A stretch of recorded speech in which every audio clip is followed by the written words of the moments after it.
Olá, pessoal do oitavo ano, Jandirita aqui, nossa, para que vocês me vejam melhorzinho, tá certo.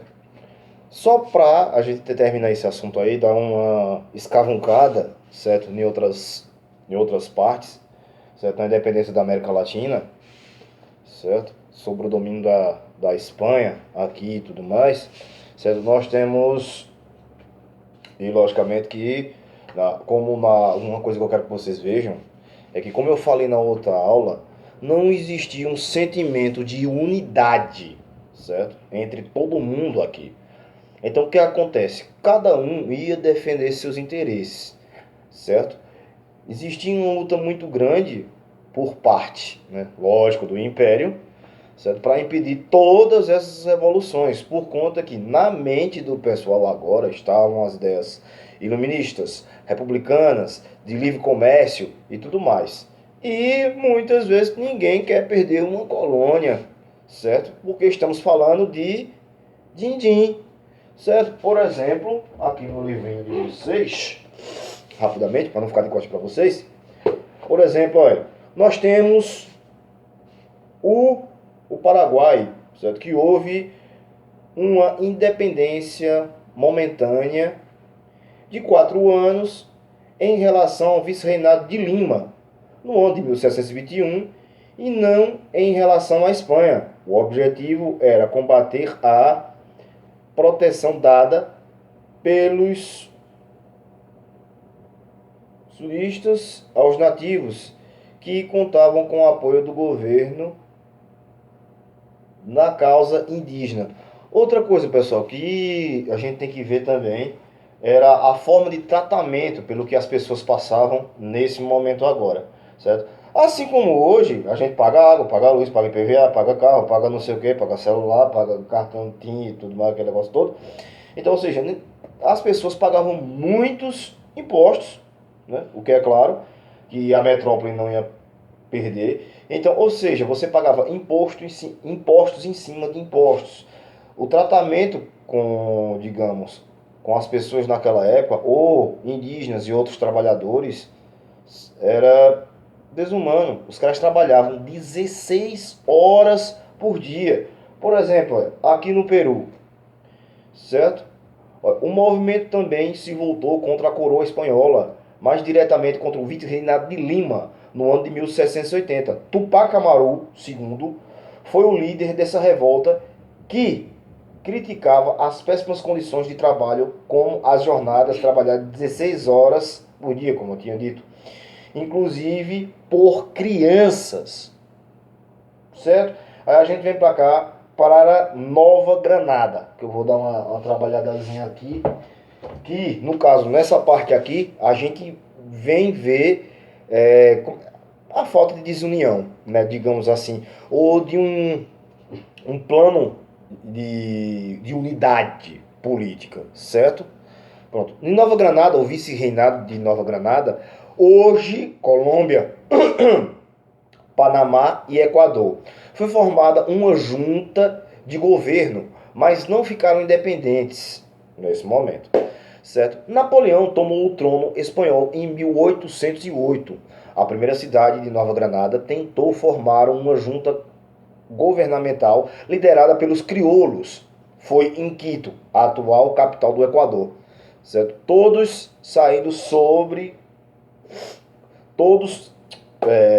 que no caso estavam sob o domínio dos chapetones, certo? Os quilenos foram vencidos em sua independência, ficou para anos mais tarde. Em 1810, as províncias da Colômbia começaram a formar juntas governamentais. Catagema, Cali, Socorro, Pamplona e depois Santa Fé, atual Colômbia. Certo? Voltando para cá, certo? Começa as lutas contra os espanhóis. Mas nesse mesmo ano, na Espanha, o rei Fernando VII tinha retomado o trono e inicia um processo de perseguição aos liberais. Aos liberais, certo? Ou seja, como eu tinha dito antes, aquele pensamento, o quê? De mais liberdade política, mais liberdade econômica, mais liberdade de negócios, Coisa que, logicamente, os caras não estavam prontos para perder. Certo, pessoal? Então, tanto a Espanha quanto a América em 1815 chegou à Venezuela, certo? A maior tropa enviada pela Espanha, 10 mil homens liderados por Pablo Murilo. Murilo chega à Venezuela, os chapetones já tinham vencido Bolívar e tomado o poder. Depois as tropas partiram para Nova Granada e em 1816 Nova Granada voltou ao domínio espanhol. Né? Nem tudo são flores, né, pessoal? Em novembro de 1821, o Panamá se tornou independente e se uniu à Gran Colômbia, contando com o apoio de tropas enviadas por San Martín. Conseguiram libertar Quito. Bolívar convocou a primeira Assembleia Internacional dos Estados Americanos, certo? Em 1820, os generais Pai e Santander e Flores apareciam como governadores da Venezuela, Nova Granada e do Equador. Assim surgia a República de Nova Granada. Em 1886 recebeu o nome de Colômbia, certo? Mas ainda temos mais algumas tretinhas aqui. Por exemplo, pessoal, nós ainda temos na página 200, esse livro não ajuda muito, porque as letras são muito pequenininhas e Tio Nondas já não está com a vista tão top, tá? Mas, por exemplo, Venezuela conquistou sua independência em 29 de abril de 1810, mas só seria confirmada em 24 de julho de 1821, na Batalha de Carabobo. Nova Granada, em 20 de julho de 1810. México. A emancipação mexicana teve o primeiro movimento com a liderança de Miguel Hidalgo e José Maria Morelos. Logo derrotado pela coroa espanhola, era um movimento indigenista e anti-espanhol. Em 1821, as tropas de Agustín e Urtubide e os guerreiros mexicanos derrubaram o vice-reino. Iturbide defendia o chamado Plano Iguala, que agregava e atendia à política econômica satisfatória tanto para os conservadores quanto para os liberais, no Tratado de Córdoba, que consistia no reconhecimento da independência do México pela coroa espanhola. Iturbide, inclusive, incluiu um artigo, já que tinha origem crioula, para se tornar o imperador do México.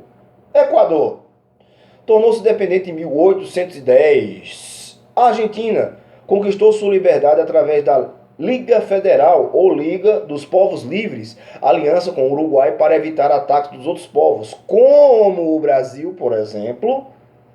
A independência da Argentina se deu em 9 de julho de 1816. Bom, pessoal, espero que tenha dado uma luz. Depois nós entraremos na independência de São Domingos e o caso do Haiti. Aí você me pergunta, professor, por que o Haiti?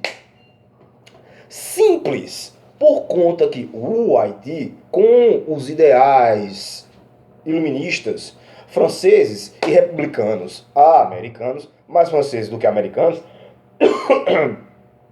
teve uma ampla participação popular, certo? Então, isso assustou o pessoal aqui no Brasil, no recém-Estados Unidos e em outros países.